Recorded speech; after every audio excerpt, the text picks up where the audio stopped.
Hello, friends. Welcome to the Logistics of Logistics podcast. My name is Joe Lynch. Thank you so much for joining us today. On the Logistics of Logistics, I talk to experts in logistics and transportation, warehousing, fulfillment, supply chain, and of course, technology. And during these interviews, I'm always the one asking the dumb questions. I ask the dumb questions so you don't have to. Today's topic is building a global logistics juggernaut with my friend Nourhan Beyrouti. Nourhan is Global Chief Revenue Officer at AJEX Logistics Services, Saudi Arabia's fastest growing transportation company. Nourhan and the AJEX team are building a global logistics juggernaut because there is a tremendous need. Saudi Arabia is a large, affluent market that many U.S. e-commerce brands and retailers haven't tapped because there wasn't a logistics company that could adequately serve that market. There is now. Please take a listen and learn why AJEX should be your Middle Eastern logistics partner. How's it going, Nourhan? So far, so good. Thanks for having me, Joe. I'm excited to talk to you about this topic. We've talked a few times before we hit record. So, Nourhan, please introduce yourself and your company and where you're calling from today. My name is Nourhan Beyrouti. I'm the Global Chief Revenue Officer for AJEX Logistics, and I'm calling in from Dallas, Texas. Nice. So tell us a little about AJEX, and that's AJEX.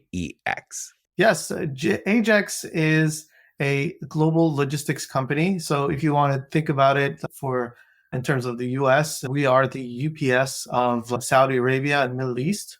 We're building that aura around the Saudi market, you can say. In terms of just logistics, we do air freight, ocean freight, last mile, e-commerce, and defense. Very nice. You said something to me the first time we talked, which is a few weeks ago. You said AJEX is the local hero. And I was like, and I never heard that term before. What is the local hero? So mandated with the Vision 2030, part of the mandate is to create local heroes. And part of that in the logistics industry, we are building a local hero within the Middle East, especially for Saudi, to be a household name, just like UPS, FedEx, or DHL. So those companies today are local heroes for the United States in terms of UPS and FedEx, for Europe, DHL. Also, there's many others around Europe and Asia.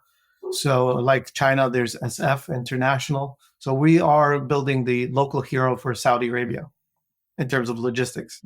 Yeah, I never heard that term before, but it makes sense. And we just take for granted that we have a very well-developed logistics network, many well-developed logistics networks that serve us. And when we get one day delivery or next day or in 2 hours, you go, yeah, that's what we expect. But that's not happening everywhere in the Middle East or in Saudi Arabia. And we have most of the countries over there, the vast majority, are our allies, for one, but a lot of them are very affluent markets that can't get the same goods that we get here on the same timing that we get here. Absolutely. So America has had their head start in terms of logistics and zoning themselves. The invention of the zip code itself really took logistics to another level here in the US, and then other countries followed suit.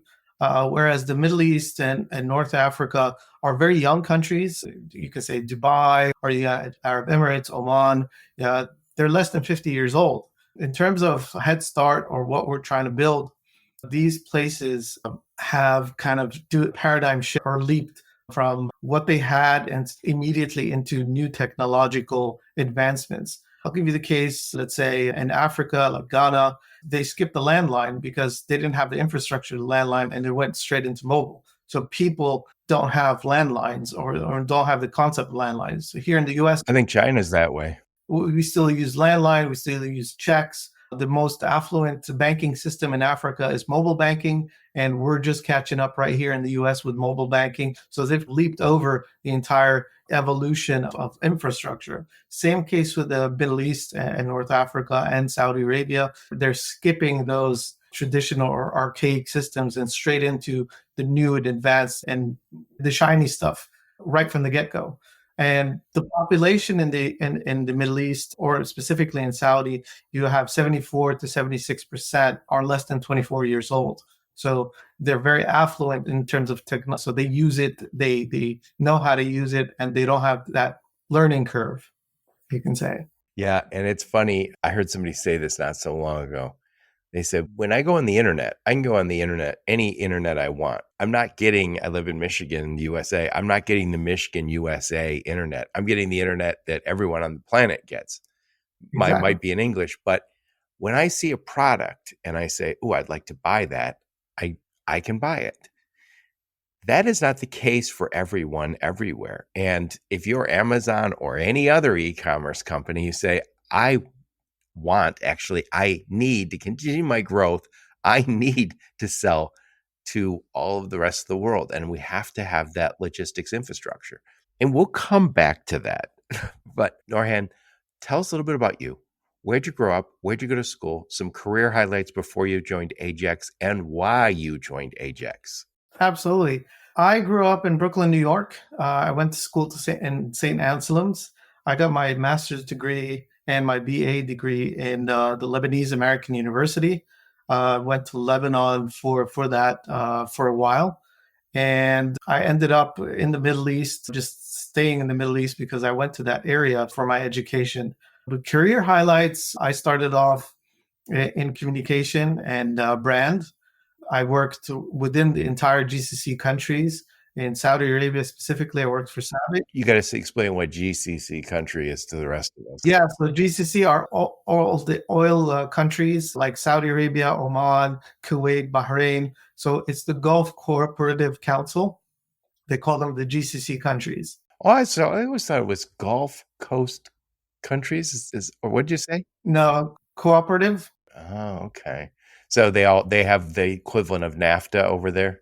Yes, exactly. So they all share trade together. It's not an open border policy because of worker and labor and visa requirements for each one of them, but they're opening up bit by bit. So now if you get a UAE visit visa, you can actually use that same visit visa to go throughout the GCC. So they're promoting tourism within themselves. Very nice. So continue on with your career. Yeah. So I started off in petrochemicals with SABIC, and then I moved on to Octal Petrochemicals, which is a very interesting company. Today, Octal Petrochemicals brings 10% of the national income of Oman. It is a PET manufacturing company. After that, I went into telecom with Qatar Telco. And within Qatar, their offshoot brands, which is Nodas and Wataniya and so forth, predominantly in the retail side and brand stores, retail stores and technology stores. Then after that, moved into a couple of government projects with the Dubai Plan 2021 and went back to my roots in retail and worked for Majid Al Futtaim Group in holding, managed 25 shopping malls, 790 retail outlets, more than 100,000 stores within the shopping malls. And that also includes leisure and entertainment, cinemas, also construction projects with housing, multifamily, single family, and apartments as well, golf courses in certain areas. So mostly it's retail because as a landlord for shopping malls and facilities, which is the predominant place where you do your shopping in the GCC, you are the landlord for most of the brands like Sephora, Abercrombie, Apple, and so forth.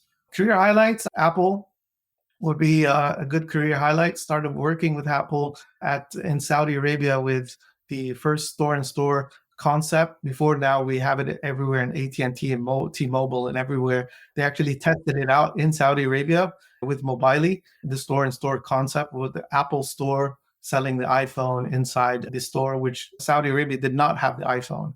But the concept, because it was far away, 9,000 miles away, they could actually test it out there. Then fast forward, doing a lot of work with Majid Al Futtaim Group, removing a lot of gray market products with Apple, clearing out the pathway for Apple to be a sole product, not a gray market product. It's hard to explain with Apple, but gray market is people buying iPhones and selling them themselves and not being a premium Apple retailer. Cleared that out, especially with our stores with Carrefour, which we owned. that did have gray market products with Apple and then became Apple premium retailer.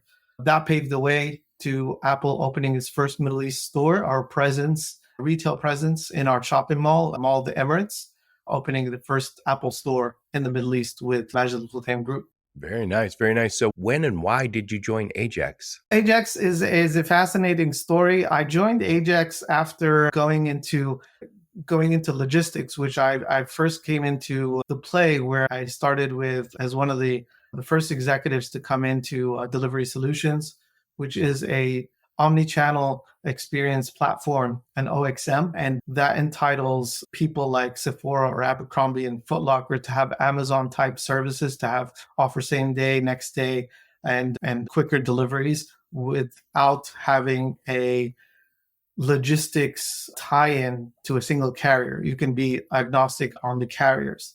It was acquired by UPS in May of 2022, and I exited after the acquisition to join AJEX to help them come into the global logistics post-acquisition from UPS. So I have a lot of retail experience, a lot of logistics experience, and really setting up companies here in the US and globalizing them within the global outreaches of e-commerce and freight. And you live in Texas now, but you lived in the past. You lived in Dubai, you said? Yes, I lived in the GCC, you can say, for 18 years. I was stationed in Dubai, but I took projects in Oman, Saudi, Bahrain, Qatar throughout those years. So 9 months in, 12 months in, a year.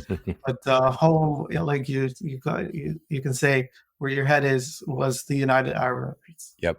So when you're not there, what do you miss the most about GCC?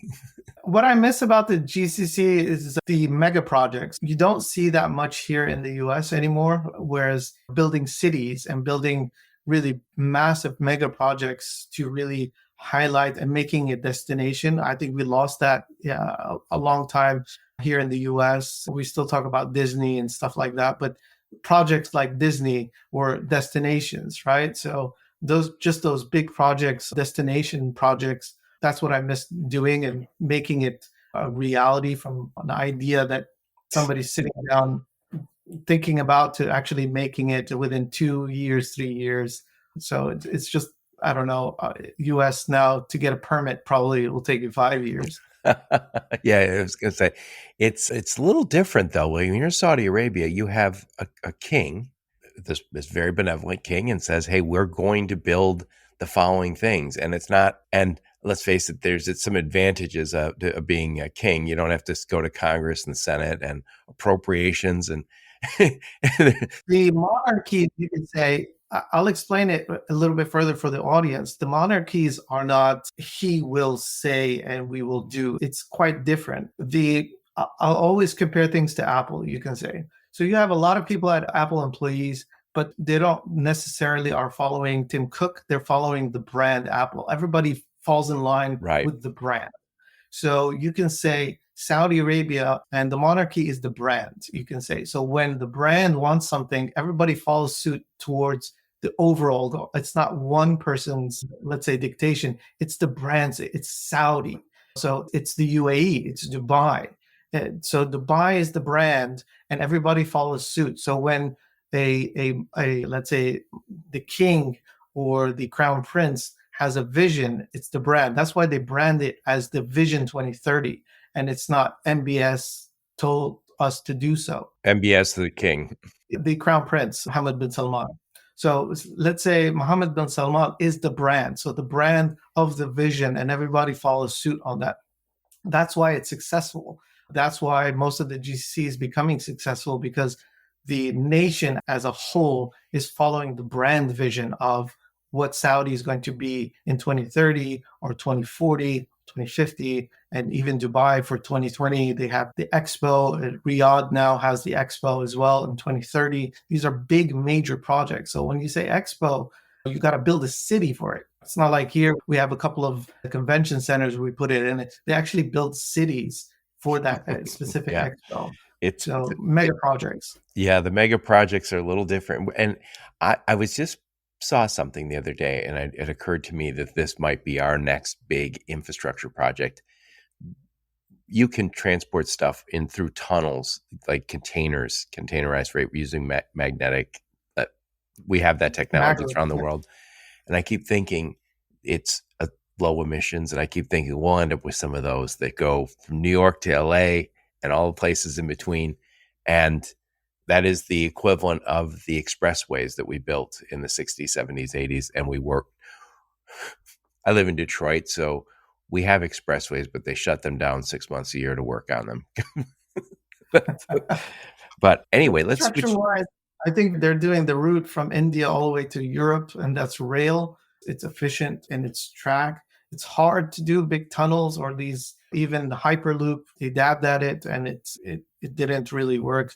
It took too much, you can say, landscape to do. Yep. Let's switch gears and let's talk about building a global logistics juggernaut. And that's part of this vision that they have in Saudi Arabia. And AJEX is a Saudi Arabian company. And you told me when we were prepping, you said Dubai is the center of the logistics hub for the Middle East, for, let's just say, for consumer stuff.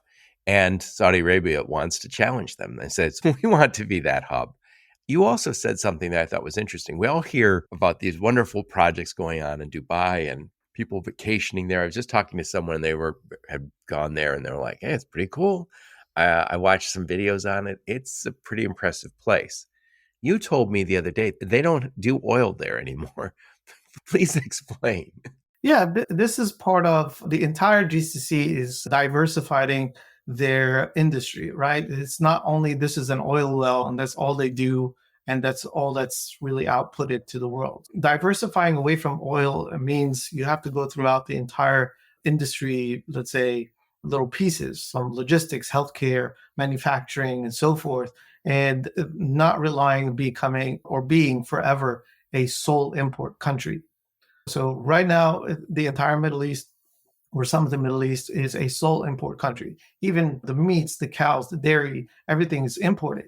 So diversifying out of that, you diversify the industries and you manufacture things, and you become, somewhat self-sufficient to a point where, local heroes start coming out. So there's a lot of local heroes in the GCC, Al-Mara'i for all the dairy products.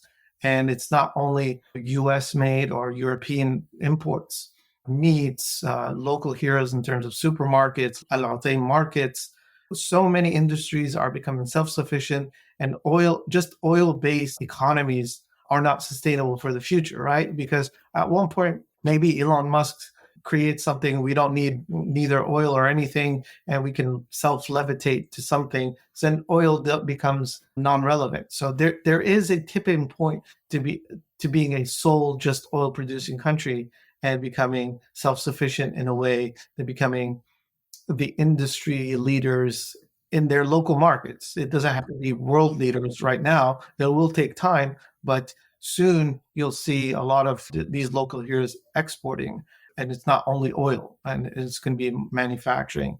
That goes the case with, for example, Alat is a new PIF company that came out. It's mandated by the Crown Prince, and ACs are going to be produced, refrigerators, all technologies are going to be locally produced. Yes, it's interesting because, again, I told you before we hit record, there's a caricature that we have for every country. I've watched how Europeans and Asians and other people view us on YouTube, view the Americans. And they all have this sense that we're walking around with holsters, with guns, and we eat Burger King or McDonald's twice a day, which, by the way, some of these caricatures are based in a little bit of fact, but it makes this really narrow view of a country, right? But then when you come to the United States, you're like, it's a very big place for one, and it's diverse. Things are different in Ohio than they are in Oklahoma. And people who visit go, oh, actually nice people there. And they don't all shoot guns all day. And that's the same. We have a caricature, and we've just said of the Middle East, oh, yeah, it's just these terrorist states. But over time, we've all seen little things like Dubai and Saudi Arabia, there you mentioned the mega projects. We have enormous progress being made there and a lot of affluent people there. There's always been the very wealthy people from oil, but now they're starting to see countries, cities like in Dubai and UAE and Saudi Arabia, where they have a lot of very successful people who have nothing to do with this. I'll call it a little outdated caricature. They aren't terrorists. They don't like terrorists. They hate them just as much as we do. Yes, absolutely. Look, you have to, the United States and Saudi Arabia have been allies since the 20s. And if you have different factions that come out, there's always a bad apple here and there, but it's not the country as a whole. Most of if you go to Saudi Arabia, you'll actually be astonished. It's a copy paste from any southern state here. And when I go to Saudi, I haven't left Dallas. From the roads to the way the infrastructure is, the way Saudi Arabia is the only country in the GCC that has 911, and everybody else follows suit with England, which is 112. So Saudi Arabia is very American. It's extremely American. If you talk to any youngster in Saudi Arabia, they have American accents. They're Southern because all their teachers, they grew up with Southern teachers from Texas, Louisiana. Everybody goes and teaches there. So when you speak to a Saudi Arabian, everybody's, are you from Saudi? Or where are you from? Are you from down south? You'll be astonished that they have Southern accents. It's not like how they portray them in movies. They can't even speak and stuff like that. So, and most of the generations that are now leading the countries are all Western educated. They come from Harvard, Princeton, Yale. They've all been educated in the West. And the local education as well is very modern and westernized. They're producing great education there from King Abdullah universities, and although these are really top-notch, top-level universities. I grew up in Dearborn, Michigan, where there's a lot of Middle Eastern people there now. And there always was Middle Eastern when I was young. They lived on the other side of town from me, but I used to always think that. But then over time, I realized, oh no, a lot of the people, like they started coming over 100 years ago. So there was like second and third generation. Yes, exactly. And what was crazy is I took some community college classes. I went to night school. So I was at community college, and I remember going to school with a lot of Arab kids, and they were so much better at math. And I was like, yeah, English is their second language, but they were killing it in the math classes. And I was like, yeah, education over there is quite still pressing on. They have conjoined with English and French systems and all that. The American University of Beirut was established in the Lebanese American University was established in 1924. So American education has been there for ages. Most of these generations are all being educated. American University of Cairo. These are not like a brand name that somebody's franchising. These are actually American institutions that even the taxpayer pays for financial aid for most of these students. America is very involved in the Middle East in terms of education, infrastructure, helping out these countries really transform, especially from private businesses. So a lot of private businesses have really transformed themselves within the Middle East. For example, I'll give you Verifone. Verifone is a payment gateway. They have a credit card payment machines. The most advanced Verifones are not launched in the US. They're actually launched in the GCC because their infrastructure is way ahead than the US. We had tap to pay 10 years before the US. We're late on a lot of the technology, especially like when you check out at a restaurant, where we still give them our credit card and they walk in the back for 20 minutes and come back. I had to readjust when I came here, and everybody had to take my credit card. I'm like, why don't you just bring the machine? She's, what do you mean bring the machine? The machine is stuck to a wall somewhere. And with that, in the entire GCC, since 10, 15 years ago, they had mobile, and they have a SIM card in it. It's all mobile because the infrastructure there. And it took years for the United States to move to SIM, right? We were all CDMA. You had to take your phone. They had to program it. And the GCC or the Middle East started with SIM. So they were way more, they had a head start on technology than the US. Yep. It's interesting because certain things become standards a place, and then it's hard to pull off that standard. But I'm a big believer. There's an old saying, and I didn't make it up, but it's, if goods don't cross borders, armies will. So I'm a big believer that we need to do more trade. And by the way, if you look at some of the countries that we've had problems with, and I think Afghanistan's a perfect example, there's very little trade that they have with the rest of the world. And when you trade with countries, you have vested interests. All of a sudden you say, hey, I need them to be successful. But also you start to meet the people and go, hey, they're just like you and me, right? And that's important. And again, we are already trading with the GCC. All we're talking about now is doing more.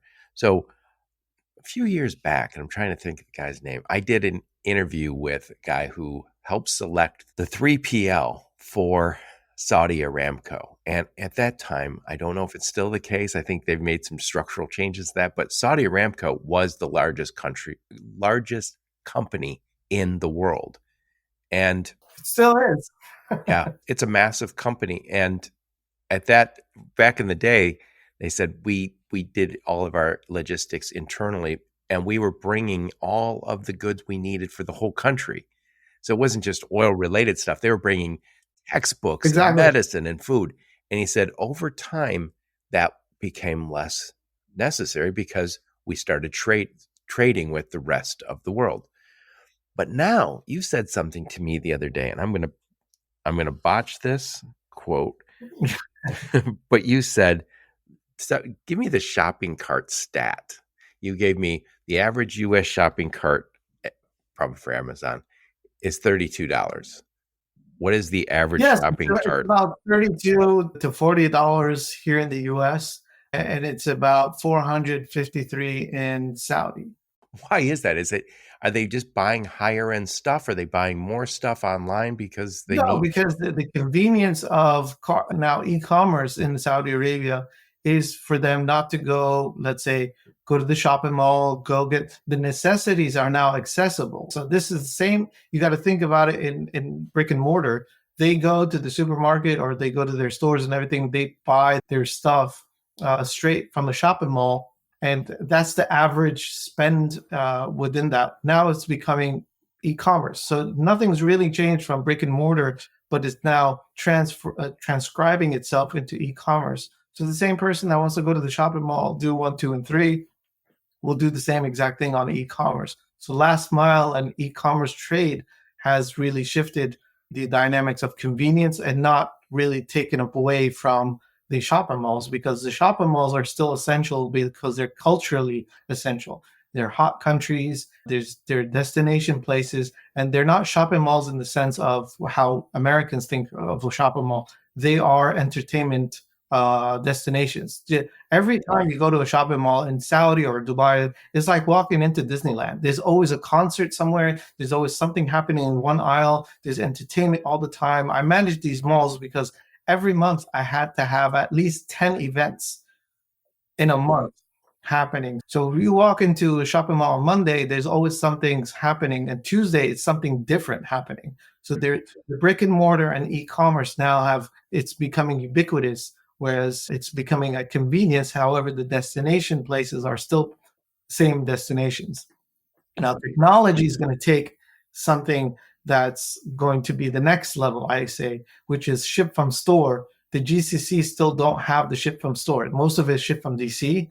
Once the retailers grasp that my retail destination is also a logistics destination where ship from store is going to be essential, because shopping malls are in a primary trade area. We call it PTA and STA, which is secondary trade area, whereas the clusters. So if you're going to go to DC, which is probably 25, 30 minutes away, that's not going to be quick, you can say. But shopping mall is 10 minutes or 5 minutes away from you, and ship from store is going to really revolutionize e-commerce in the GCC in total, and which is now still, there's a borderline. People go to the mall or shopping e-commerce, but why can't they do ship from store? Yep. So people want to buy online, and they're buying a lot. They're $453, and it's an affluent country. And we're talking just about Saudi Arabia right now, but eventually this will entail every part of this region. So if I'm Amazon or if I'm any other of the e-commerce sellers, and increasingly high-end brands say we will go it alone, we might sell a little bit on Amazon, but our website is where we want to sell from. All those companies want to sell to that market. But if they want to, and they want to buy from them, The challenge right now is the logistics one. So let's just say somebody buys something on Amazon and they live in Saudi Arabia, how do they get it? Amazon bought a company called Souk.com, which is equivalent to an Amazon for $900 million.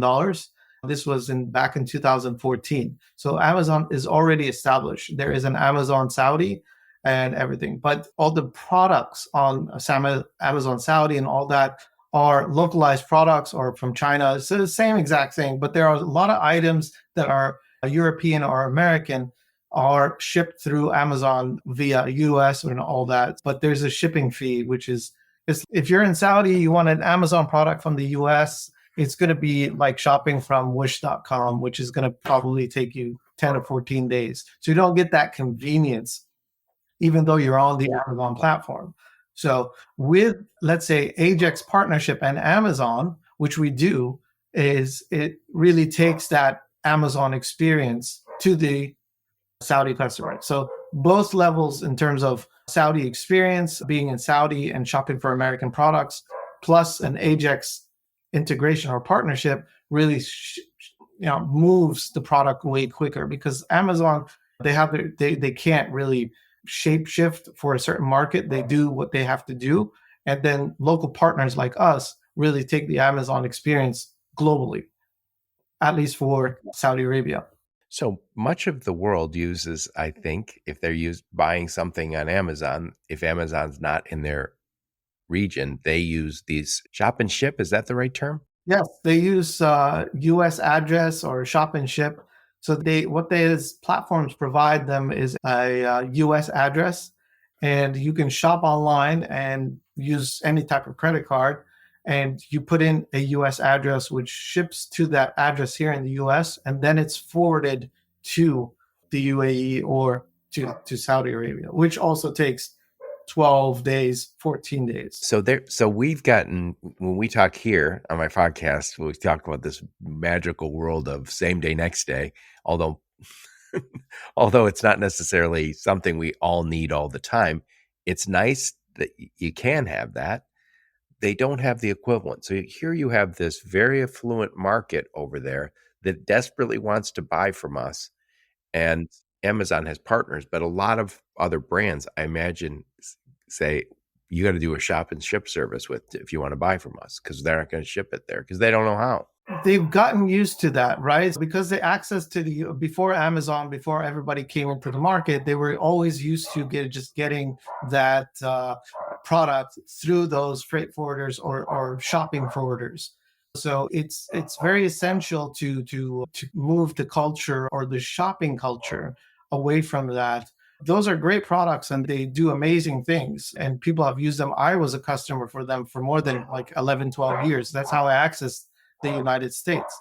But now those direct shippers or direct retailers are really moving forward with using AJEX or using, let's say, good carriers to move their product at the same experience, right? If you're on Amazon, you you don't know who the carrier is. You're shopping at Amazon. So for you don't care who the carrier is, as long as the carrier delivers the Amazon experience. And hence, that's how we're doing it. So we are taking the retailer's experiences and not really changing it. Yep. So if you can shop at Sephora and get it in a couple of days, you can shop at Sephora in the US. Let me just rephrase it. You can shop in Saudi at Sephora US and still get the same experience in 4 days. Very nice. 4 days is a lot better than 14. And again, we know this. People buy more if they can get it the next day. It happens that way all the time. I hear that all the time, I should say. We take it for granted here. And again, if I'm ordering something because I have an event, I'm ordering a new shirt or a new pair of pants or something, I don't know. I don't want to buy it 2 weeks in advance. I don't want to plan that way. And we don't have to here. But if you're in one of the GCC countries, you're tied to this 14 days. And again, if you're a US company, you want to be able to say, I want to provide great service to those customers. I want to grow my international sales. We struggle with our e-commerce getting over the borders in Canada and Mexico. So we're leaving huge markets. the U.S. market is very localized, and when you talk international, it feels like it's a headache for them. So hence why they divert all their international operations to franchisees who own it and supply the stores, and mostly brick and mortar. But when it comes down to e-commerce, they also throw it out to like Global E or Global Access, where they do all the sorting. However, the experience is not shared, right? So when you have the brand that is really intrinsically tied to their experience, they really sort it out from there. And that's where we're gaining traction. We're not only selling the service, right? The logistics, the last mile, all the cross-border, the headache that comes with, we can solve all that, but we also solve the cross-border brand experience. This is what's really enticing these retailers to come to AJEX or integrating with AJEX through their cross-border platforms, because we're continuing the brand experience. Because I shouldn't be held victim to my territory just because I live a little bit far. Sephora is a global brand, let's say. But if you go to a store in Lithuania or in Riyadh or in Miami, it's all Sephora. It doesn't change. So why should it change on e-commerce? Yeah, it's a funny thing. Once something is on the internet, it is almost by definition global. And when I started looking at my stats for the podcast, I was surprised to see that 70% of I wasn't surprised to see 70% of my audience was here. I was surprised that these other 30%. And you go, Canada, I get, we're right next door. But then you start to realize, yeah, there's a whole bunch of countries and where English isn't necessarily the first language, and they still listen to my podcast. And I think, okay, this is just the international nature of business right now. And we have to grow. And by the way, it also occurs to me, we're competing here in the US. Let's just say if you're an e-commerce company and you're going head to head with all these companies and you're saying, God, how do we get an extra 1% of business? And then meanwhile, not selling to the rest of the world because we don't have the infrastructure set up. And you mentioned something. It's part of the education process, right? So when they look at the US market, I always sell Saudi Arabia as Saudi Arabia is the market of California, Texas, and New York combined. So if you're here in the US or in terms of retailer, you're stagnating, just look at Saudi. You just added 3 more states. Right, big states. I mean, it's a no-brainer. Right? If you need to do a trade and you're not, let's say, something's fluctuating, Saudi Arabia is a great market to look at because it's 3 states combined, and it has that the cart power to really take your business forward, even if you're a small business, a large enterprise business, and so forth. You said something to me the other day also that I was struck by. You said there's a big car culture in Saudi Arabia. And you said, but there's no aftermarket automotive company. So they all are using these shop and ship services. So they're basically sending to an address here in the US, and then a container gets full and then they ship it over there. And so if you're the aftermarket automotive companies, you don't even have an address for the people you're sending it to. You maybe have their address, but you basically are sending everything to one address. And what we all want is we want to know what zip code our customer's in. We want to understand the demographics. We want to understand who we're selling to. If all is one shipping address for a whole country. Yeah, your CRM will not really segment, especially you'll have one address that buys every single car product ever. So you really can't really do much segmenting and targeted marketing and sales. If you're in AutoZone, if you are an O'Reilly, you're in those markets right now are the hottest markets for you because they only have one source of car parts, which is from the dealer, and there's only one dealer for each car manufacturer. So Ford, let's say you can only buy from Al Jazeera, which is the Ford, let's say, dealer over there. And those are the parts that you get. And if you have an older Ford, they have to order it for you. You have to wait. But if you're on alternative, you have to go online and wait for 10 to 15 days for that part to come. I advocate a lot of these aftermarket sellers, open your doors, e-commerce for the Saudi market, because you have all types of amazing cars, all year models, you can say, that are ready for car parts aftermarket. Oh, yeah. They've tuned them up, and they classic cars are very essential to them as well. So it's very important to look at the market. Car people they will spend on that stuff, and there is a hungry market over there, and they love to customize. So it's not like it's not like, oh, what does the dealer have? They're looking for what is the coolest thing I can get on my car. The Mustangs, the Broncos, the GMCs, all the American muscle Jeeps, cars, come on. and they have to wait ages for a screw. So people can work with AJEX. So an e-commerce company, let's just say they're selling mostly in the US and maybe just say North America, US, Canada, Mexico. If they heard the podcast, they said, Nourhan, I want to sell to the GCC. I'm doing some of these shop and ship services. Tell them how they work with you. We have a direct integration. Basically, we're technology based. So either it's an API or however you do your e-commerce, we natively integrate with you guys. And then you'll have us as a carrier, and we open up the market for you. Basically, you'll have Saudi Arabia over there. We'll help you out with marketing. We'll help you out to who to target. Not only as a logistics company, we encourage these companies to come and really sell to the market out there. We'll help them out. We have a large database of all our shippers, and our people that are sent shipments to, and you can target them. You can send an outreach to them all that you're open for business in Saudi, and they can visit your website and buy direct, and all shipments will be covered via AJEX. In 4 days, right? 4 days max. It depends on where that shipment is coming from, but most of it is 4 days. So if you shop on Monday, you should get it in Wednesday, basically. If you shop, it's delivered on Monday, you should get it on Wednesday in Saudi from the US. That's fantastic. So again, this opens up a big market. And I've heard people who are in the e-commerce business say this to me many times, is that the faster you can get it there, the more likely they'll buy. One of the things we've learned with same day, next day is people tend to buy more because it's more immediate. And that's fantastic. So now you guys are working out, the name of the podcast is Building a Global Logistics Juggernaut. Is AJEX already global? Do you work worldwide? Yes, we are. Saudi, as currently we're headquartered in Saudi. We have offices in Dallas and Atlanta. We're also in London, and we are in China and Turkey. And you guys are full service. Yep. And you said something to me the other day. I think I said it earlier in the podcast, but I think it was interesting. You said right now Dubai is the central hub for logistics in the Middle East, and Saudi Arabia has got this, again, affluent market, a large market, and says, hey, why not us? A lot of stuff that's going to Dubai could come straight here.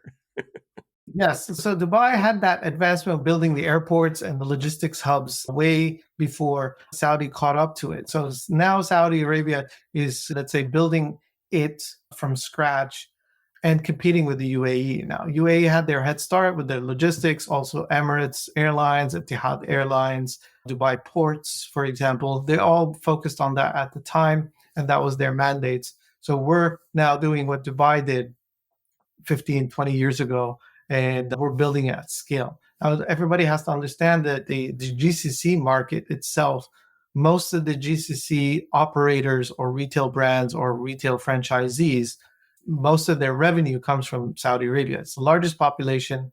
If you're a Dubai-based company, most of your money comes from Saudi, because you're going to sell to the 9 million people in the UAE. However, most of them are in the service market. So you probably have 2 million customers rather than 37 million right next door. Right. So it's a different dynamic. So it's a service industry in Dubai. However, it's most of the trade, most of it lands in Dubai and it's freighted into Saudi.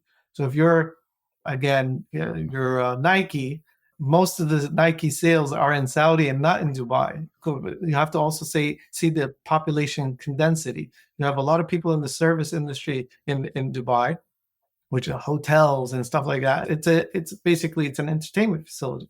And some of the smaller population live there in daily commerce. And if you're a big retail brand, most of your revenue comes from Saudi Arabia and not from the United. But United Arab Emirates made it convenient for people to live there, entertainment and being an expat and so forth. Oh, it's a trading hub too.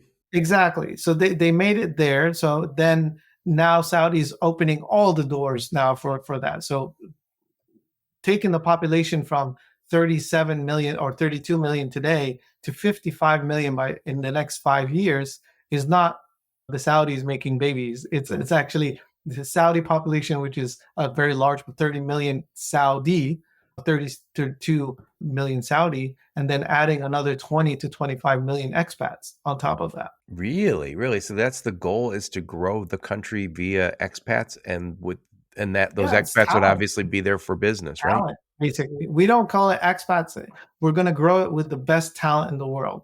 So I say this, if you're a young person right now in your 20s, drop everything, get out of town. Don't tell anybody. Don't tell your parents. Don't tell your friends. Just get on a plane, go to Saudi, and you will accelerate in life, because in the next 5 years and so on, Saudi Arabia is going to have the first the first country in the world to have the first 1,000 billionaires. Yeah, that's fantastic. I always say I'm a baby boomer. I'm one of the younger baby boomers.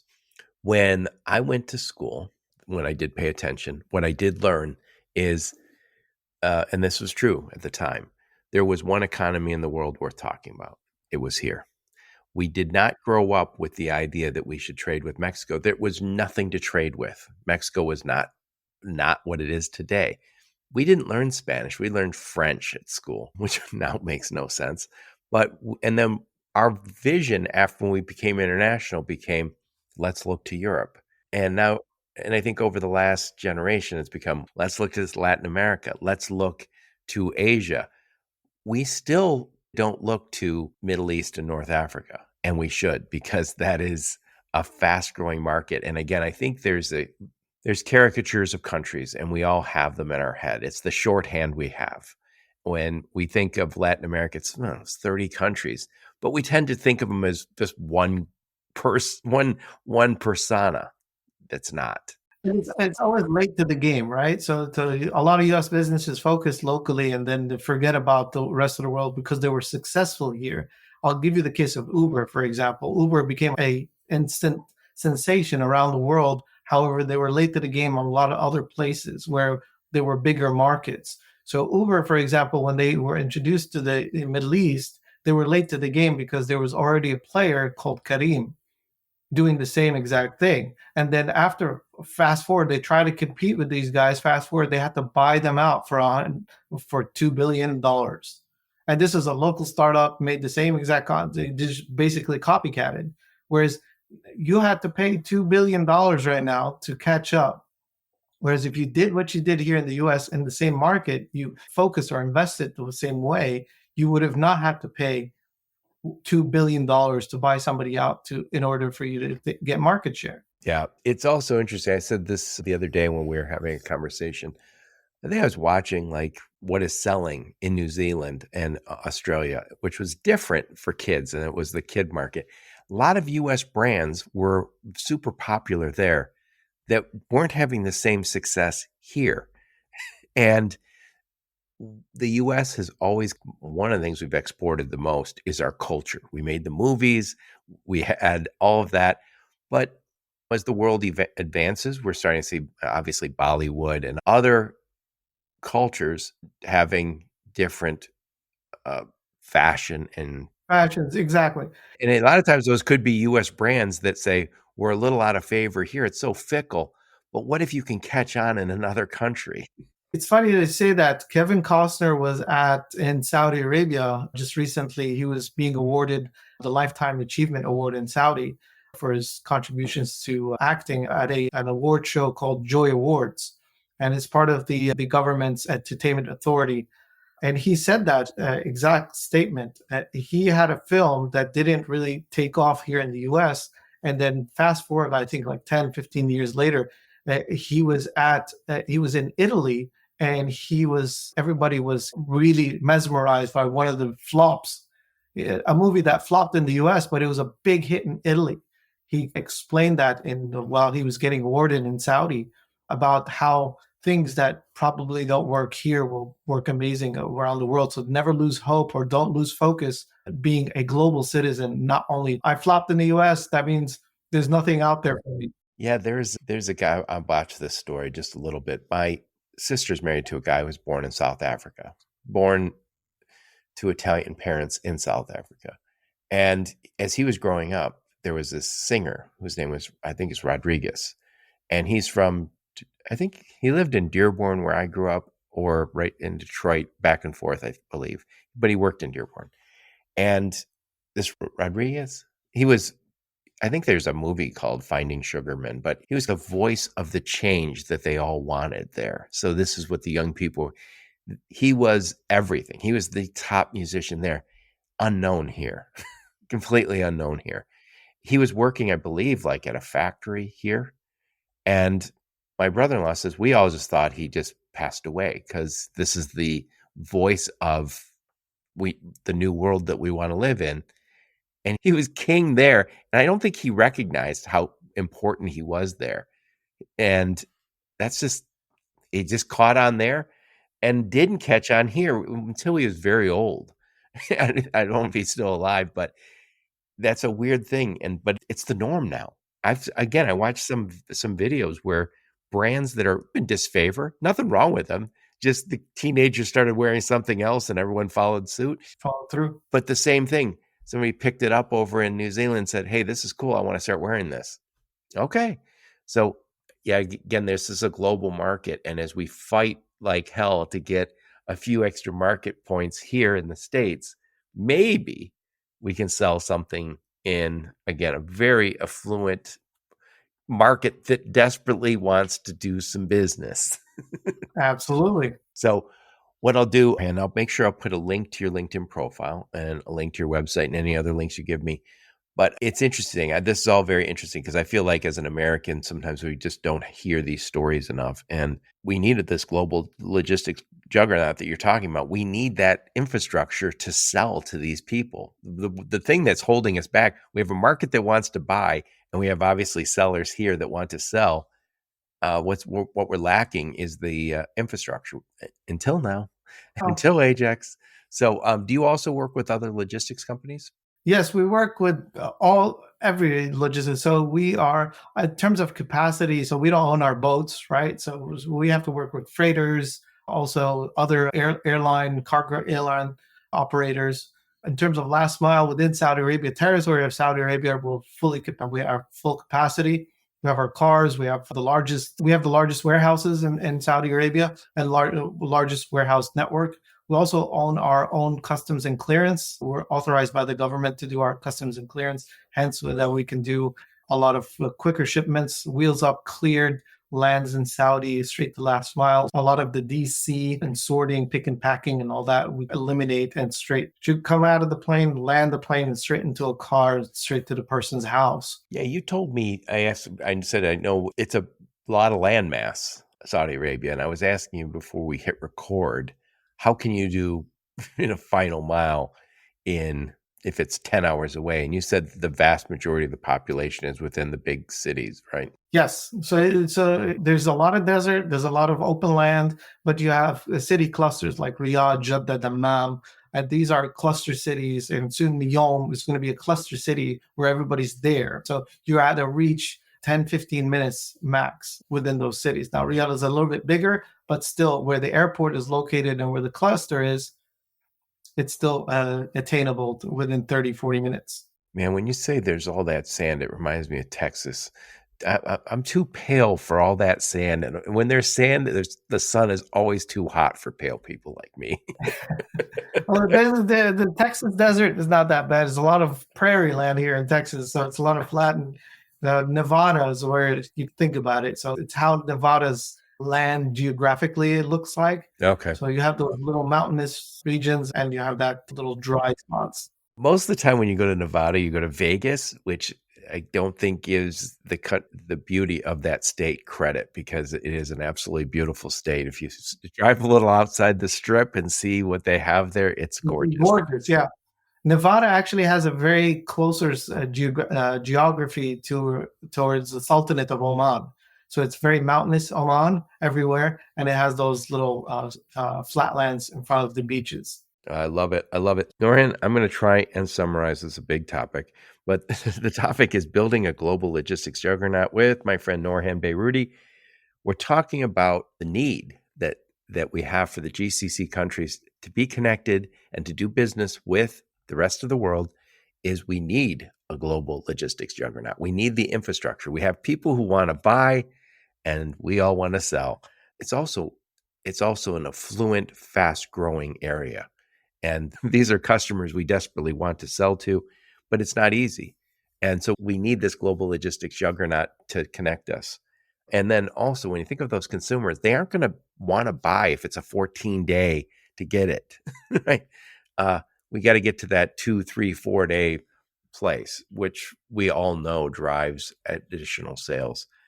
Anyway, put a big old bow on this one, Nourhan. I say for my final thoughts is logistics is no longer a cars, planes, automobiles game. It is a technology game. Saudi Arabia is very technologically advanced, and it's a technology play. So if you're a retailer right now, connecting to Saudi is not via the ship or the airplane or whatever. It's a very much a technology link. So if you can integrate, basically you've opened the market, you've brought it closer towards you. So the market out there is not attainable, is not unattainable. It's very attainable, and it's a technology play. So for all those listeners out there, oh, how am I going to do this? It's basically an API. You can connect to Saudi Arabia with an API, and you'll have that market the size of California, Texas, and New York combined. So don't think of it in terms of distance. Think of it as a technology play right now. So if you're an e-commerce person, you should be connected within a day to Saudi Arabia. That market can open up in a matter of hours. So if you can play the technology game, connect. We're technology connected as well. We'll connect you on that distance, but we want everybody to understand that connecting to Saudi Arabia is no longer the distance, it's the technology. So just connect, basically. Send an email. Yep. Again, I'll put a link to your LinkedIn profile, link to your website, and any other links you give me, I'll put in the show notes so people can reach out and talk to you. What conferences will we see you and the fine folks from AJEX at? Previously, we're at Shop Talk and NRF here in the US. In Europe, we're going to the World Retail Congress. This is happening in a few weeks in April. And then we're going to be in Seamless Dubai in May. Yep. And I guess since you're going to be in Europe, all that I've implied that this is all about US and Saudi Arabia and the GCC. This also applies to Europe and Asia. You guys are a global country. We're connected in Europe. We have Voga Closet. We have a lot of e-commerce people coming out of Europe. We're also connected with Turkey, with Trendyol, and also China. So we're global. We're doing a lot of e-commerce out of Europe as well, even shipping. We have the fastest lane, which is 9 days to Saudi Arabia. Others are like in the 20s. So also our fastest shipping lanes going straight in terms of freight. I love it. I love it. It's so much brand new to me, but it all makes so much sense. Again, it feels like we need the logistics networks to catch up to the demand that the world already has. Absolutely. Thank you so much, Nourhan. I really appreciate you taking the time. Thank you. Thank you for having me. Yep. And thank all of you for listening to my podcast. Your support's very much appreciated. Until next time, onward and upward. You have been listening to the Logistics of Logistics podcast, where we engage with leaders in the logistics and supply chain community. If you like what you hear, please subscribe, hit the like button, and leave us a nice review on Apple or Spotify or wherever else you listen. Also, please check out our videos on YouTube and connect with us on LinkedIn. We're very big on LinkedIn. And you can also reach us on the logisticsoflogistics.com, our website.